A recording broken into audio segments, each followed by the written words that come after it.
नमस्कार, मैं राजकुमार मौर्य आर के मौर्य कॉमर्स क्लासेज में आपका एक बार फिर से बहुत बहुत स्वागत है। इस वीडियो के माध्यम से शुरुआत कर रहे हैं इनकम फ्रॉम सैलरी, जिसे हिंदी में कहते हैं वेतन शीर्षक से आय। आपको 5 चैप्टर लगातार पढ़ने पड़ेंगे, लाइन से पढ़ने पड़ेंगे। इनकम टैक्स की यही खासियत है, जो भी चैप्टर आप पढ़ेंगे वे लाइन से ही पढ़ेंगे। जैसे पहला चैप्टर आपने पढ़ा इंट्रोडक्शन का, दूसरा चैप्टर आपने पढ़ा एग्रीकल्चरल इनकम से रिलेटेड, तीसरे नंबर चैप्टर में आपने पढ़ा है रेजिडेंट्स एंड टैक्स लायबिलिटी या एग्जेम्प्टेड इनकम। ये दोनों आपस में आगे पीछे हो सकते हैं। अब आप पढ़ेंगे income from salary. Income from salary में आपको बहुत सारे नियम मिलेंगे, बहुत सारे कानून मिलेंगे, बहुत सारे रूल्स एंड रेगुलेशन को आपको फॉलो करना पड़ेगा। जितना मैं बोलूं, जितना मैं आपको बताऊं, उतना आप हमारे साथ में करते चलिए, लिखते चलिए, नोट्स बनाते चलिए। एक एक क्वेश्चन की गारंटी है, वीडियो के माध्यम से मैं आपको सॉल्व करा के दूंगा। शुरुआत करते हैं इनकम फ्रॉम सैलरी। ध्यान दीजिए, मैंने आपको शुरुआत में बताया है ग्रॉस टोटल इनकम या total income. Gross total income में मैंने आपको बताया है इनकम फ्रॉम सैलरी पहला हेड होता है, दूसरा हेड होता है इनकम फ्रॉम हाउस प्रॉपर्टी, तीसरा हेड होता है इनकम फ्रॉम बिजनेस प्रोफेशन, चौथा हेड होता है इनकम फ्रॉम कैपिटल गेन, पांचवा हेड होता है इनकम फ्रॉम अदर सोर्सेस। तो हम लोग जो पढ़ेंगे इनकम फ्रॉम सैलरी पढ़ेंगे। पहले इनकम फ्रॉम सैलरी का मतलब कोई भी व्यक्ति कहीं पर नौकरी करने जाता है, किसी सरकारी संस्था में, किसी प्राइवेट संस्था में, नौकरी करने के बदले, सर्विस देने के बदले, मजदूरी करने के बदले उसे जो अमाउंट मिलता है उसे हम सैलरी कहते हैं। याद रखिए, कोई टीचर है, किसी कॉलेज में नौकरी करता है, कॉलेज की ओर से या डिपार्टमेंट की ओर से जो सैलरी मिलती है उसे इनकम फ्रॉम सैलरी में रखेंगे।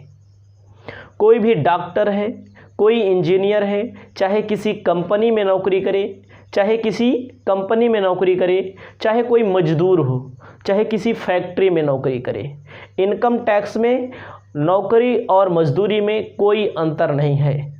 अगर कोई मजदूर है, वर्कर है, उसे वेजेज मिलता है, और कोई सर्विस देता है, सर्विस देने के बदले सैलरी मिलती है, तो इन दोनों में कोई अंतर नहीं है।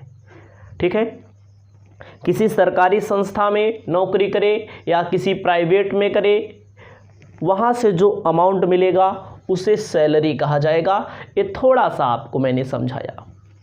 हमारे पास जो किताब है, बुक्स है, उस बुक्स के माध्यम से आपके पास चाहे जो बुक्स हो, चाहे जो बुक्स, पहले हमारे द्वारा बताए गए नियम पढ़िए। उसके बाद हम जो कानून बताते हैं, जो नियम बताते हैं, उसके बाद आपको क्या करना है, उसके बाद आपको हम एक एक क्वेश्चन सॉल्व करना मैं सिखा दूंगा। इसकी मेरी गारंटी होगी और आप सॉल्व करने लगेंगे। लेकिन सब कुछ लाइन से आपको पढ़ना पड़ेगा। ये नहीं है कि पहला वीडियो पढ़ लिया, फिर पहले वीडियो के पास तीसरा वीडियो, उसके बाद 5वां वीडियो पहुंच गए, तो समझ में नहीं आने वाला है। स्पष्ट बात मैं करता हूं ताकि आपका कोई नुकसान ना हो। तो सबसे पहले आपको पढ़ना पड़ेगा मीनिंग ऑफ सैलरी। सैलरी किसे कहेंगे, आपको अपनी कॉपी में नोट करके लिखना है मीनिंग ऑफ सैलरी। और आपको मीनिंग ऑफ सैलरी में पहला क्या करना है, दिया है एज पर सेक्शन 15, मतलब एज पर सेक्शन 15 के अंतर्गत आपको ध्यान देना पड़ेगा। मीनिंग ऑफ सैलरी में कहा गया है एज पर सेक्शन 15, मतलब कि सेक्शन 15 के अंतर्गत निम्न में जो 3 दिया गया है, पहला, दूसरा और तीसरा, ये सब सैलरी में समाहित होंगे, सैलरी में इंक्लूड किए जाएंगे। पहला आपको ध्यान देना है कहता है any salary due from employer and in respect to which income tax to be paid whether such amount received or not. Salary में उन अमाउंट को शामिल किया जाएगा जहां पर कोई वर्कर नौकरी किया हो और नौकरी से सैलरी मिल गई हो, और कभी कभी ऐसा होता है सैलरी हो गई है बट अभी मिली नहीं है, ठीक है, मिल जाएगी, इन दोनों को शामिल किया जाएगा। एकदम प्यार से समझिए क्या बोला है, क्या कहा गया है। एनी सैलरी ड्यू, ड्यू का मतलब होता है कि लेना है, हो गया है अभी मिला नहीं है। फ्रॉम एम्प्लॉयर, एम्प्लॉयर मतलब होता है मालिक से, मालिक का मतलब कोई सरकारी संस्था हो सकती है, कोई सरकारी डिपार्टमेंट हो सकता है, कोई प्राइवेट हो सकता है, कोई वर्कर हो सकता है, सबको शामिल किया जाता है इसमें। किसी फैक्ट्री में कोई नौकरी कर सकता है, कोई मजदूरी का काम कर सकता है, सैलरी हो गई है बट अभी रिसीव नहीं हुआ है, या रिसीव हो गया है, पैसा हाथ में आ गया है, या नहीं आया है लेकिन आ जाएगा, दोनों को सैलरी में समाहित करेंगे। अगला है सेकंड, सैलरी में कहा गया है any salary paid or allowed to him by or on behalf to employer a former employer thought not due before become due. मतलब कि कोई भी सैलरी एम्प्लॉयर द्वारा अपने एम्प्लॉय को पहले ही दे दी गई है। देखो ऊपर मैंने क्या बताया, पहले में बताया गया कि ऐसी कोई सैलरी जो एम्प्लॉयर को दे दी गई है या देना है। सेकंड में कहा गया है मिल गई है एडवांस में एम्प्लॉयर से, तो उसको भी सैलरी में हम लोग शामिल करेंगे। अगला है any arrears of salary paid or allowed to him if not charge income tax for any earlier previous year। ध्यान दीजिए, प्रीवियस ईयर की इनकम पर टैक्स लगता है। कहते हैं कि कभी कभी कोई कहीं नौकरी करता है तो उसकी सैलरी रुकी हुई होती है। जब उसकी सैलरी रुकी हुई होती है बाद में उसे मिलती है तो इसे कहा जाता है एरियर। मतलब सरकार ने रोक दिया, किसी डिपार्टमेंट ने रोक दिया, कोई मुकदमा चलता रहता है, कोई कुछ ना कुछ कोर्ट में कुछ ना कुछ होता रहता है, ये सब वहाँ से अगर इकट्ठा सैलरी मिलती है तो उसको भी सैलरी में शामिल किया जाएगा। मैंने आपको 3 पॉइंट बताए। 3 में पहला बताया जहां पर सैलरी ड्यू हो या सैलरी रिसीव हो गई हो। दूसरा मैंने बताया आपको सैलरी एडवांस में मिल गई हो। तीसरा मैंने आपको बताया सैलरी का एरियर हो। इन तीनों को मीनिंग ऑफ सैलरी के अंतर्गत शामिल करते हैं। पेपर में पूछ ले मीनिंग ऑफ सैलरी तो आपको तीनों लिखना पड़ेगा। Salary due and received, salary received in advance, salary arrear, ये तीनों को आपको लिखना पड़ेगा। इसे आप अपने कॉपी में लिख लीजिए। उसके बाद हम आगे चलते हैं। आपको अब आगे ध्यान देना है कैसे हम लोग कंप्यूट करेंगे इनकम फ्रॉम सैलरी। मतलब टैक्सेबल इनकम फ्रॉम सैलरी में कैसे कंप्यूट करेंगे कि कितने पर आपको टैक्स देना पड़ेगा। दिया गया है computation of taxable salary for the assessment year.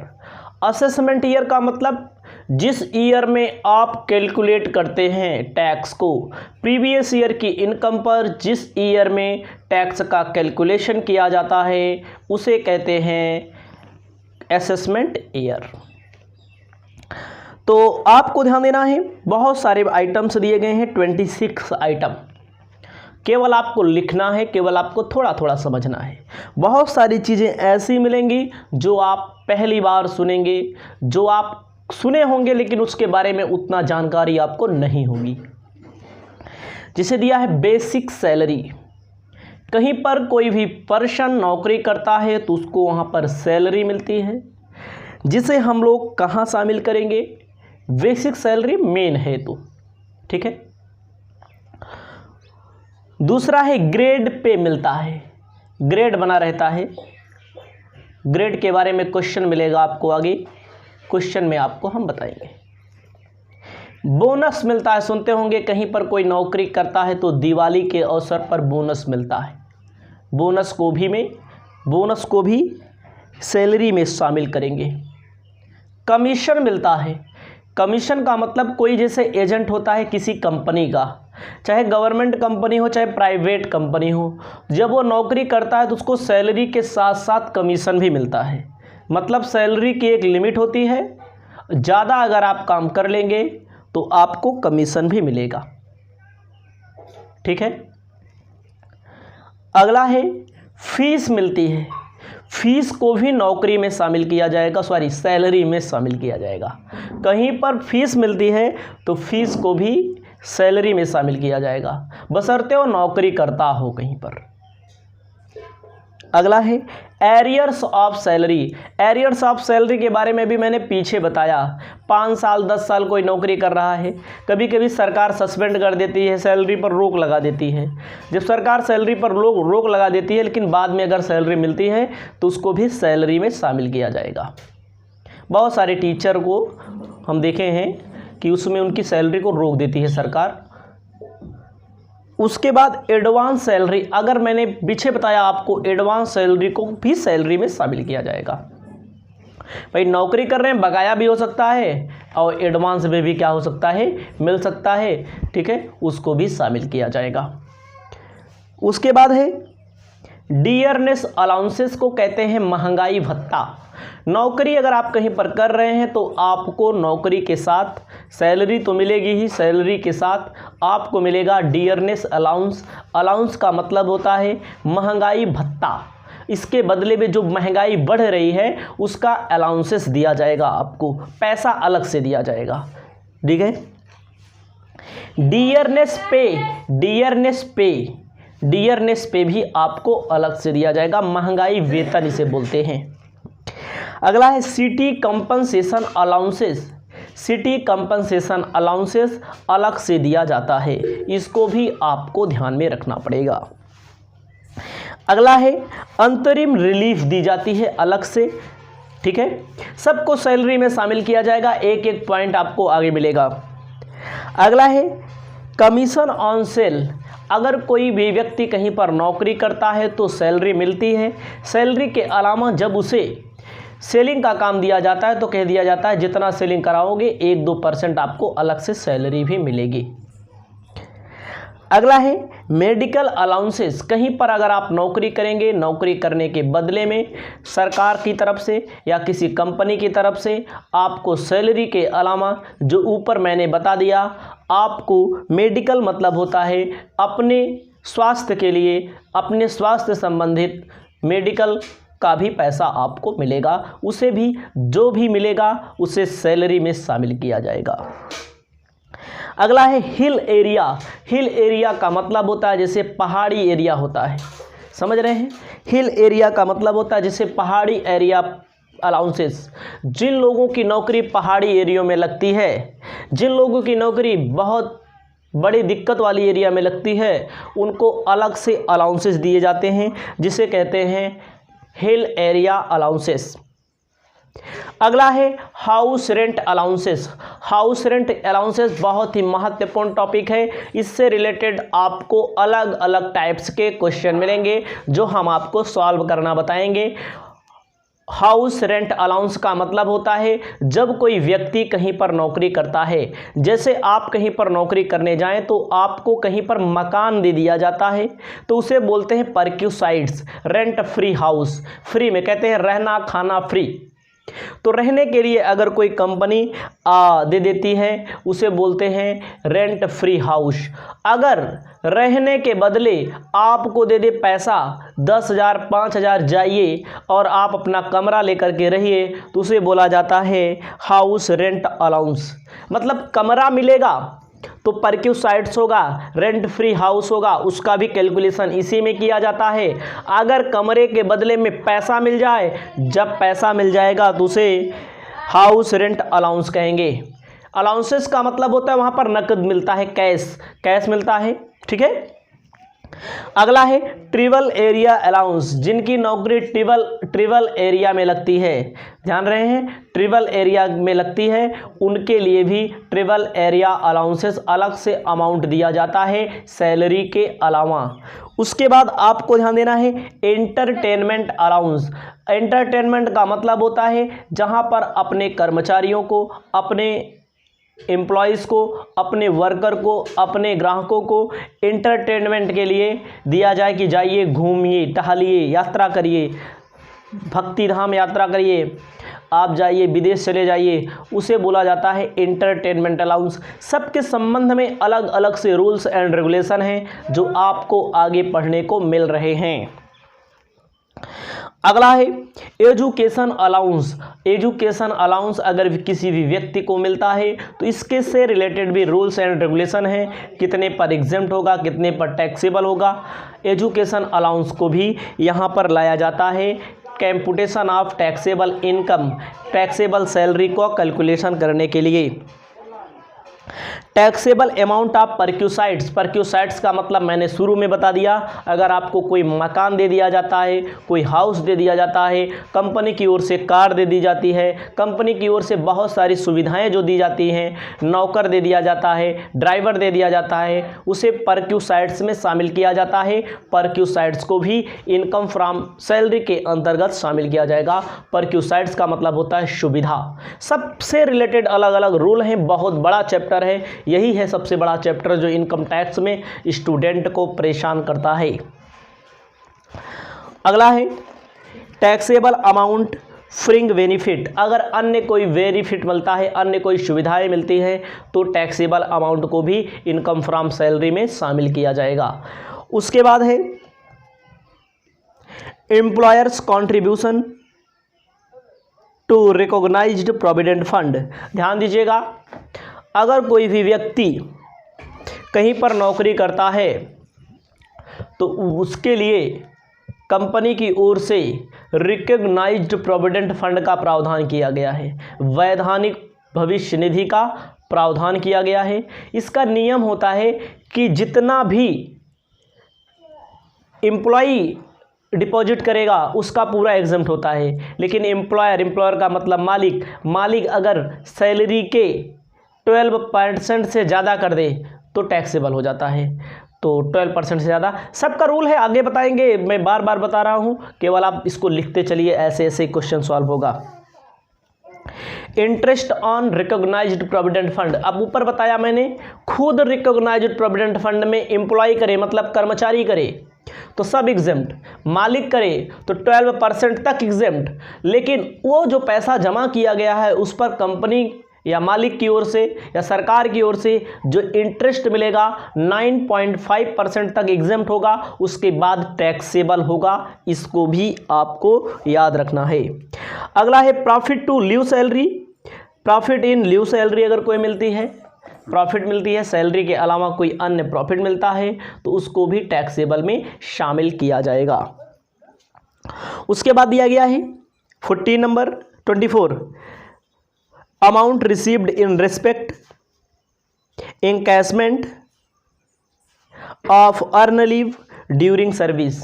ध्यान दीजिएगा, सर्विस के दौरान छुट्टियों के संबंध में, जैसे साल भर में 28 दिन, 22 दिन, 40 दिन छुट्टी मिलती है, उस छुट्टी को जो सेल कर लेते हैं लोग, सेल कर लेते हैं, उसके बदले में जो भी पैसा मिलेगा उसके इनकम फ्रॉम सैलरी में शामिल किया जाएगा। उसके बाद दिया गया है amount received from unrecognised provident fund, share employer, interest, ये सब टैक्सेबल होगा। पेंशन रिसीव्ड हुआ है रिटायरमेंट के बाद, उसको भी सैलरी में शामिल किया जाएगा। सबको शामिल कर देंगे, जितना भी मिलेगा उसे, जो भी मिलेगा क्वेश्चन में दिया रहेगा सबको ऐड कर देंगे तो ग्रॉस सैलरी निकल के आ जाएगा। इसमें से डिडक्शन अंडर सेक्शन 16 के अंतर्गत डिडक्शन मिलता है। जैसे मान लीजिए कोई 5 लाख कमाया सब मिला करके, तो उसमें से कुछ छूट देती है सरकार। पहला स्टैंडर्ड डिडक्शन 50,000 रुपये तक की छूट मिलती है।